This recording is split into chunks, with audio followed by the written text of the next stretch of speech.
മറ്റൊരു ദൃശ്യം കൂടി ഇപ്പോൾ പ്രേക്ഷകർക്ക് കാണാം. അവിടെ ശുഭാംശുവിന്റെ മാതാപിതാക്കളെയും ബന്ധുക്കളെയും സുഹൃത്തുക്കളെയും വിവിധ കേന്ദ്രങ്ങളിൽ നിന്നുള്ള വിദ്യാർത്ഥികളെയും ഒക്കെ കാണാം. അവർ അഭിവാദ്യം ചെയ്യുകയാണ്.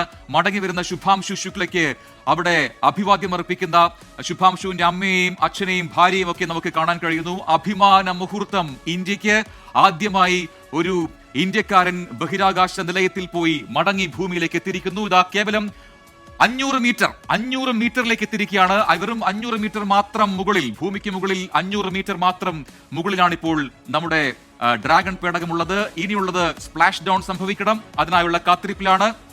വിവിധ ഇടങ്ങളിൽ നിന്നും ഇത് തത്സമയം വീക്ഷിക്കുന്ന പ്രേക്ഷകരൊപ്പം തന്നെ ശുഭാംശുവിന്റെ ബന്ധുക്കൾ അവരെല്ലാം തന്നെ വളരെ വളരെ ഹാപ്പിയാണ്. വളരെ ആഹ്ലാദത്തോടു കൂടി അവർ ഈ തത്സമയ സംപ്രേഷണം കാണുകയാണ്. 400 മീറ്റർ സ്പ്ലാഷ് ഡൗൺ സംഭവിച്ചിരിക്കുന്നു.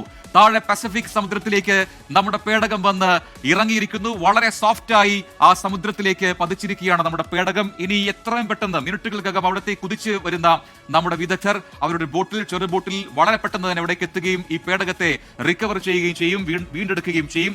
രാത്രിയാണ് പസഫിക് സമുദ്രത്തിൽ ഇപ്പോൾ സമയം. അതുകൊണ്ടാണ് ഈ രീതിയിൽ ദൃശ്യങ്ങൾ പ്രേക്ഷകരിലേക്ക് എത്തിക്കുന്നത്. തത്സമയ ദൃശ്യമാണ്. നമുക്ക് ദൃശ്യങ്ങളിൽ കാണുന്ന പോലെ ഇപ്പോൾ കാണാം.